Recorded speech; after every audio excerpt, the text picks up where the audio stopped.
In this video, we'll be looking at the thematic concerns and the poetic devices used in the poem Good Morrow by Donne. In the previous video, we have discussed the analysis of the poem, the stanza and stanza analysis, and the summary of the poem. We have discussed it in the previous video, so if you haven't watched that, you can search for it and get it from the channel and watch, so that you will have better understanding of the themes and the poetic devices used in the poem. I have discussed in detail the stanza by stanza analysis. I have analyzed the poem stanza by stanza, making sure that you have full understanding of the poem. So this video will concentrate on the themes we can find in the poem and also the poetic devices used in the poem. For the benefit of those who haven't watched that, the poem talks about love and also talks about the effect that love, erotic love between a man and a woman produces. Even compare it to religion, that it can produce the effect that religion can produce, can create. So watch the previous video on the analysis of the poem so that you have full understanding. So by saying that the poem is a love poem, you will understand that one of the dominant themes in the poem should be love.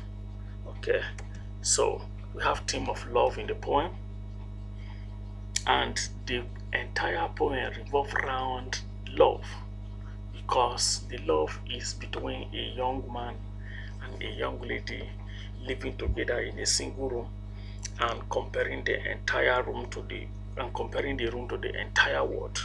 So the poem shed light on a love that is so intense. It is about the rest of the reality, that is, they do not concern much about the entire world, the outside world. So their world is their love, and their concern is the love they have for each other. So they do not pay much attention to material things or what the outside world will view them, or the concern about acquiring one thing or the other.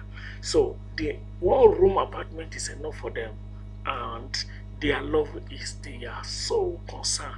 So according to them, a love that is not well mixed cannot last. So it also destroys the desire to travel or explore. So making one room, that is, and one girl seem even more than the entire world. So let's look at another theme in the poem. Then we have the theme of sex.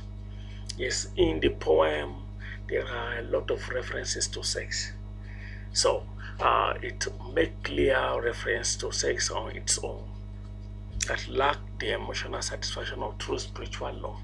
So the poem talking about sex and believe that an erotic relationship, that is a relationship that involve having sex with the opposite sex, is very, very important, and it leads to development of a strong bond.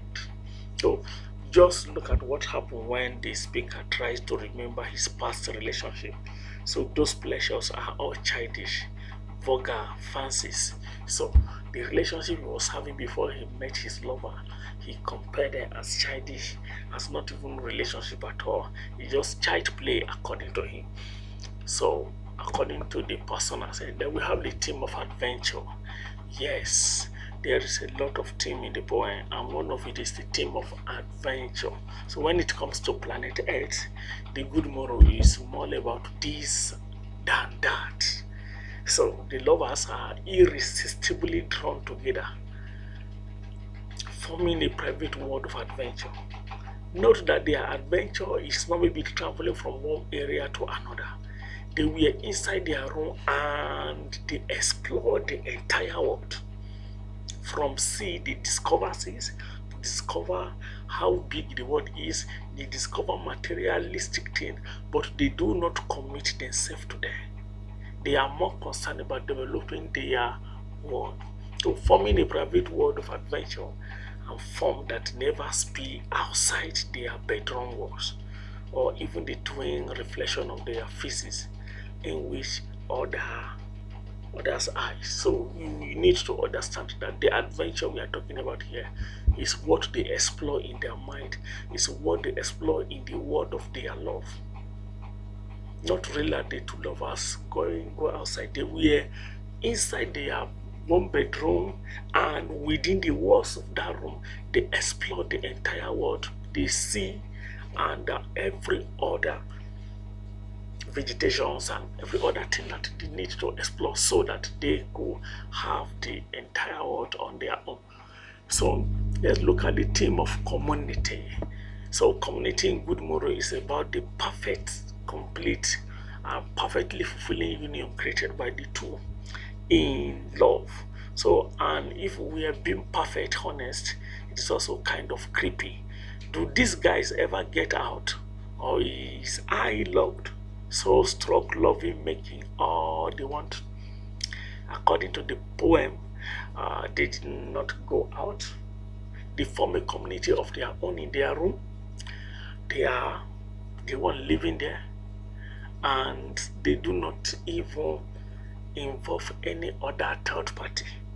And even in the poem, the persona pray that he will not love, the love for him that the lover have will never win, and they will never accept a third party intrusion.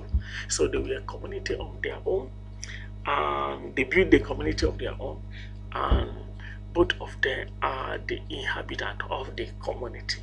So let's look at some of the literary devices used in the poem. Now we have a lot of images in the poem. We have the image, of love, we have the image of sea, we have the image of the world, we have other images in the poem. So imagery is the collection of images in a literary work. So in this sense, we have a lot of images in this literary piece called Good Morrow. So let's look at another literary device, which is metaphor. The use of metaphor. The whole poem is built around one extended metaphor. It is a comparison of the new love to the experience of waking up from one long deep sleep of nothingness. So they compare their love to their previous life, the life they had before they get engaged to each other. Before they started living in a room in which they formed their own world, they compare their life. So according to the persona, the first love was childish, or the first life was a childish life he lived, and his lover also lived a childish life until they met and started a relationship. Then another one is a rhetorical question. So the poet asks questions he was not expecting answers. Where we were, not when till then. Where they were before they started loving each other. What happened to them?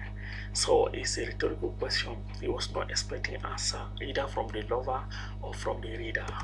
And then we have apostrophe. Let us possess one word. Each had one and is one. That is, they having the word on their own or possessing the word. So they can possess the other is apostrophe, the use of exaggeration also. Okay, this is where we will stop for today. And subscribe to the channel. We have a lot of videos on literary devices, on poems, on drama, on novels, playlet, novella. So we'll be uploading them one after another, and subscribe so that you can get notified when a new video is uploaded. Thank you.